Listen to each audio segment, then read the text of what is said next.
பழுவேட்டரையர் சட்டென்று பேசுவதை நிறுத்தி கந்தமாறனிடம், கந்தமாறா, காஞ்சியிலிருந்து உன் நண்பன் என்று கூறிக்கொண்டு வந்தானே, அவன் எங்கே? நாம் பேசுவது ஏதும் அவன் காதில் விழுந்து விடக்கூடாது. மாமா, நாம் பேசுவது ஏதும் அவன் காதில் விழாது. அவன் மேல் மாட மண்டபத்தில் நன்றாக தூங்கிக் கொண்டிருக்கிறான். நாம் பேசுவது அந்த பிள்ளைக்கு ஏதாவது தெரிந்துவிட்டது என்ற சந்தேகம் இருந்தால் கூட அவனை இந்த கோட்டையை விட்டு தாண்டவிடக்கூடாது. ஒரே அடியாக அவனை தீர்த்துவிட வேண்டியதுதான். ஐயோ, இவருக்கு நான் என்ன தீங்கு செய்தேன்? எத்தனை நாள் இவரை பார்க்க வேண்டும் என்ற ஆவலுடன் இருந்தேன்.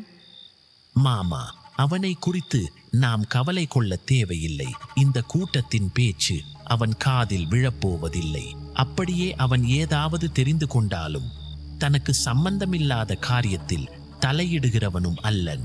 தங்கள் யோசனைக்கு எந்த பாதகமும் வராது. அதற்கு நான் பொறுப்பு.